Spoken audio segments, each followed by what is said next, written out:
Hello दोस्तों, बहुत बहुत स्वागत अभिनंदन एक बार फिर से RDX गुरु में। दोस्तों, हम रसायन विज्ञान पढ़ रहे हैं, उसमें नया लेक्चर शुरू करेंगे मिश्र धातुएं, है ना। चलो पहला क्वेश्चन शुरू करते हैं। निम्नलिखित में से कौन सी मिश्र धातु नहीं है? तो क्या है? डी, तांबा। तांबा मिश्र धातु नहीं है। बाकी ब्रॉन्ज, स्टील और पीतल ये हैं। क्या है? तांबा तत्व मुक्त एवं संयुक्त दोनों अवस्थाओं में प्राप्त किया जाता है। यह संयुक्त अवस्था में अयस्कों के रूप में प्राप्त किया जाता है। इसका प्रयोग विभिन्न प्रकार की मिश्र धातुओं के निर्माण में किया जाता है, जबकि पीतल, ब्रॉन्ज और स्टील मिश्र धातु हैं। ठीक है, तांबा नहीं है। ओके। कथन और कारण का क्वेश्चन आ गया है। जस्तेदार लोहे में जल्दी जंग नहीं लगती। सही है बात, बिल्कुल राइट है।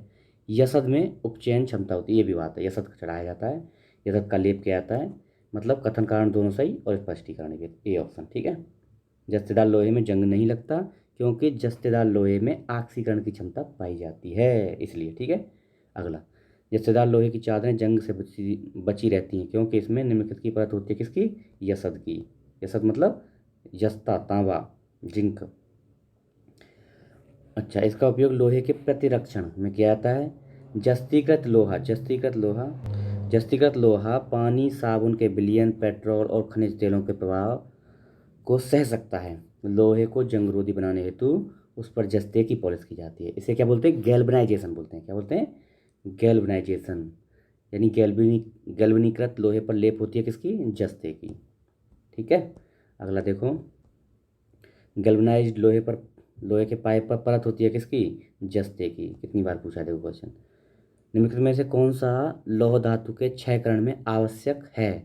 तो क्या है? ऑक्सीजन और नमी। इससे क्षय होता है, उसका मतलब इसका डिके होता है। लौह धातु के क्षयकरण यानी कोरोजन के लिए ऑक्सीजन तथा नमी की आवश्यकता होती है। लोहे में जंग लगना, रस्टिंग ऑफ आयरन भी कहते हैं इसको, रस्टिंग ऑफ आयरन कहते हैं किसको? ये ऑक्सीजन और नमी उस पर आ जाती है तब। एल्युमिनियम पृष्ठ प्राय एनोडीकृत होते हैं। इसका अर्थ है कि उस पर निक्षेपण होता है, किसका? एल्युमिनियम ऑक्साइड का। एल्युमिनियम ऑक्साइड का उस पर निक्षेपण होता है, उसको बोलते हैं एल्युमिनीकृत। एनोडाइजिंग एक वैद्युत रासायनिक प्रक्रिया है जिसके द्वारा एक धातु का पृष्ठ टिकाऊ जंगरोधी बनाया जाता है।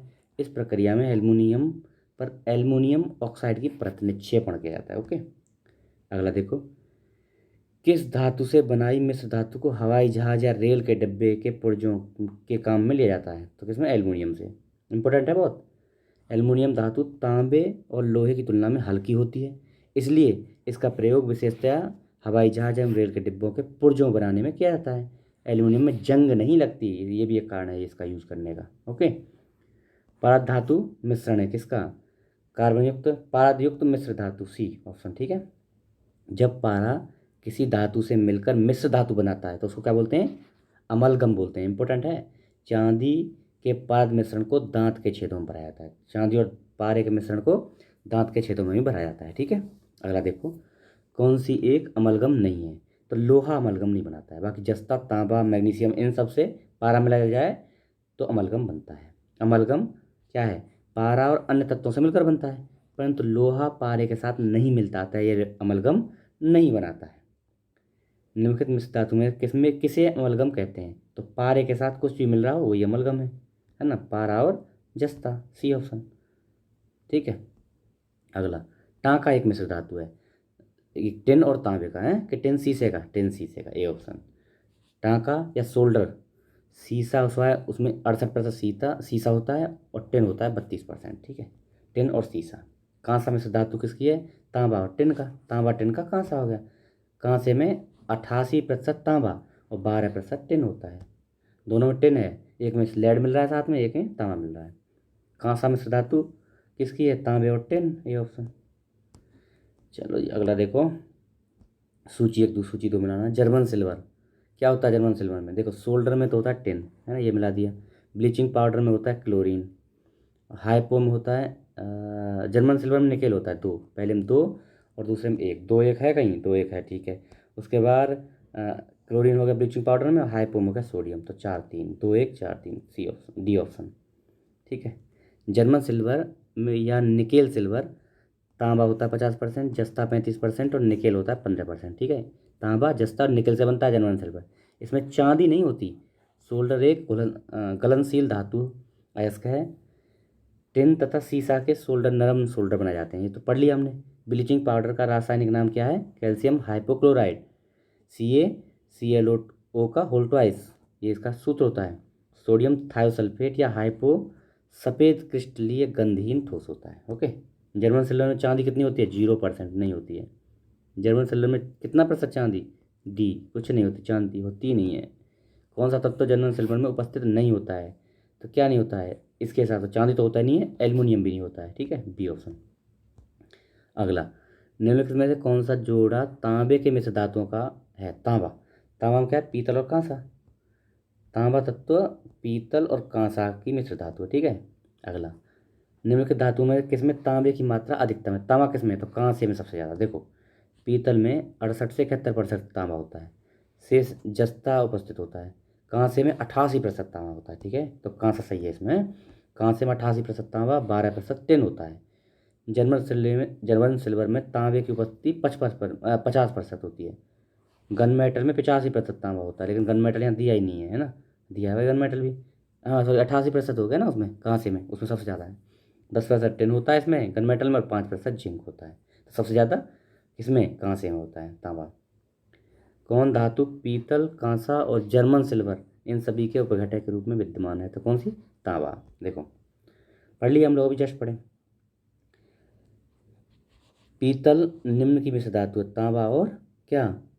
तांबा और जस्ता। तांबा और जस्ता को पीतल बनता है तांबा जस्ता से। ओके। अगला देखो, 23 कर लिए थे ना हम लोग, 23 नहीं किए हैं, हाँ 23 कर लेते हैं। पीतल में कौन सी धातु का संयोग होता है? तांबा और कांसा, अभी पढ़े ना, तांबा और जस्ता, सी ऑप्शन, है ना? 23 में सी हो गया। अगला, निम्न कथनों पर परीक्षण करें आपको। पीतल तांबा जस्ते की मिश्र धातु, बिल्कुल सही है, तो कोई पढ़ लिए। मैग्नेटाइट एल्युमिनियम का है इसका, नहीं लोहे का है, तो 2 गलत हो गया। पारदित सम्मिश्रण वे पदार्थ हैं जिनमें पारा अनिवार्यतः सम्मिलित होता है, ये भी सही है। 1 और 3 हो गया। अगला देखो, फोटोग्राफी में पोटेशियम नाइट्रेट, नहीं, ये पोटेशियम नाइट्रेट नहीं होता, तो बी ऑप्शन हो गया। 1 और 3 सही है। देखो, 1 और 3 सही, 2 4 गलत, क्यों? मैग्नेटाइट आयरन का अयस्क है। फोटोग्राफी में सिल्वर ब्रोमाइड AgBr अनिवार्य रूप से प्रयुक्त होता है, AgBr सिल्वर ब्रोमाइड होता है। ओके। निम्नलिखित की उपस्थिति के कारण पीतल का रंग हवा में फीका पड़ जाता है, किस कारण? Hydrogen sulphide. हाइड्रोजन सल्फाइड कारण पीतल का रंग हवा में फीका पड़ जाता है, बी ऑप्शन, ठीक है। हाइड्रोजन सल्फाइड की उपस्थिति के कारण पीतल का रंग फीका पड़ जाता है। ताम्र संदूषण से बचने के लिए पीतल के बर्तनों पर सामान्यतः किसकी परत चढ़ाई जाती है? किस धातु की? तो रागे की, यानी टिन की। ताम्र संदूषण से बचने के लिए पीतल के बर्तनों पर सामान्यतः राग यानी टिन की परत चढ़ाई जाती है। टिन एक नरम चांदी जैसा सफ़ेद धातु है। टिन का रासायनिक संकेत क्या है? SN है, परमाणु क्रमांक 50 है। अगला देखो, मिश्र धातु में किस पदार्थ के संयोग से निष्कलंक इस्पात यानी स्टेनलेस स्टील अचुंबकीय होता है? किससे? तो क्रोमियम, सॉरी, ये निकेल मिला देने से। अगर निकेल मिला देंगे मिश्र धातु में तो स्टेनलेस स्टील अचुंबकीय हो जाएगा, ठीक है, निकेल मिलाने से अचुंबकीय होता है। मिश्र धातु में निकेल के संयोग से निष्कलंक इस्पात यानी स्टेनलेस स्टील अचुंबकीय नॉन मैग्नेटिक हो जाता है, जबकि अधिक कठोरता प्राप्त करने के लिए इसमें कठोरता प्राप्त करने के लिए कार्बन मिलाते हैं। स्टील की कठोरता प्रदान करने के लिए बढ़ाई जाती है किसकी? कार्बन की मात्रा, ए ऑप्शन। देखो, इस्पात के साथ उचित मात्रा में मिश्रक मिलाकर उसे आवश्यक कठोरता, तन्यता और सुघट्यता ये प्रदान की जाती है। लोहे में जितना अधिक कार्बन मिलाते हैं इस्पात उतना ही कठोर बन जाता है। कठोरता बढ़ने के साथ उसकी भंगुरता भी बढ़ जाती है, मतलब टूट भी जल्दी जाएगा, कठोर होगा टूट जाएगा जल्दी। इस्पात स्लैग, स्टील स्लैग निम्नलिखित में से किसके लिए सामग्री हो सकता है? किसके लिए? तो आधार सड़क के लिए, बिल्कुल सही है। कृषि मृदा के लिए, ये भी सही है। सीमेंट के उत्पादन, ये भी सही है। तो तीनों सही है ना, डी ऑप्शन।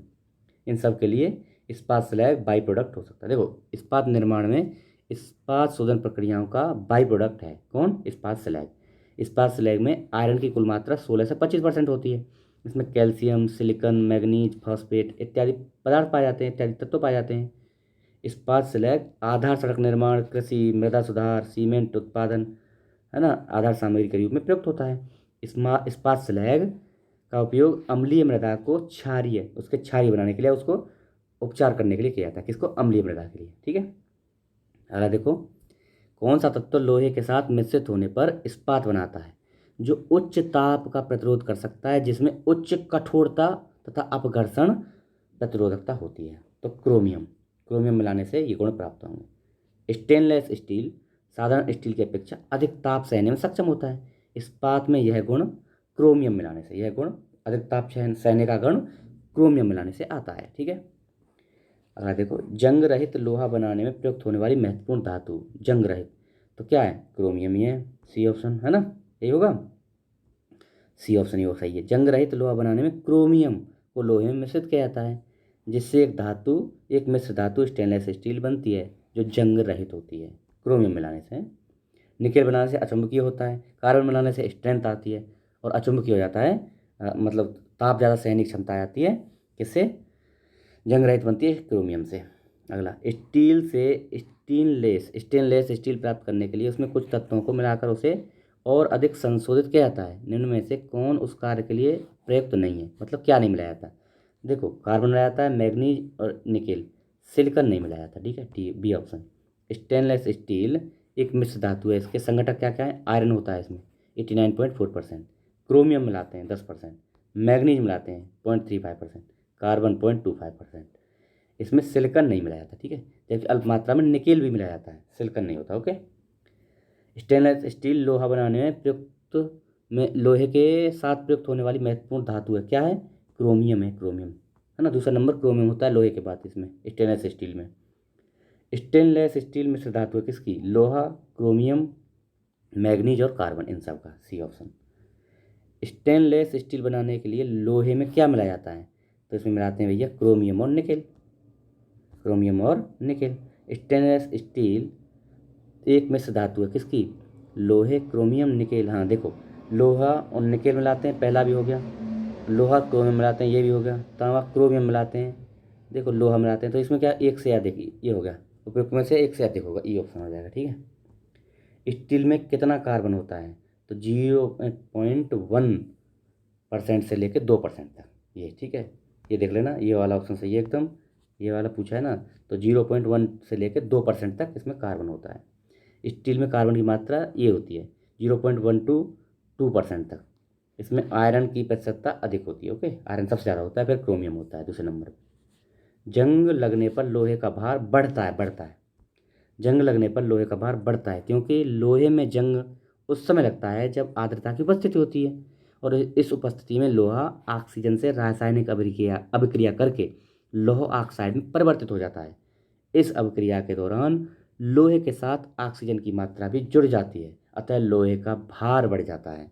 इस दौरान लोहे का भार उतना ही बढ़ता है जितनी कि ऑक्सीजन वह ग्रहण करता है। ठीक है, तो हो गया ऑप्शन ए, भार बढ़ता है। अगला देखो, कथन कारण क्वेश्चन है। साधारणतया देखा गया है कि लोहे की वस्तुएं जब वायुमंडल में अनाश्रित होती हैं तब वे भूरे पाउडर की परत से आच्छादित हो जाती हैं, इसको जंग कहते हैं। राइट है, एकदम राइट है। जंग अर्थात भूरा पाउडरी पदार्थ टैनिन के जमा होने से होता है, नहीं टैनिन नहीं होता, टैनिन तो भैया चर्म उद्योग में आता है, तो ए सही, आर गलत, मतलब सी ऑप्शन आएगा। ठीक है, ए सही, आर गलत हो जाएगा, क्यों होगा देख लो, सी ऑप्शन, ए सही आर गलत क्यों होगा, क्योंकि रेनिन और टेनिन पौधों द्वारा स्रावित होने वाले पदार्थ हैं। रेनिन और टेनिन पौधों द्वारा स्रावित होने पदार्थ हैं, पौधे स्रावित करते हैं रेनिन टेनिन को, जिनमें भूरे रंग का टेनिन चर्म शोधन में प्रयुक्त रोगन की प्रक्रिया में उपयोगी होता है। टेनिन का जंग लगने से कोई संबंध नहीं है, इसलिए ऑप्शन सी।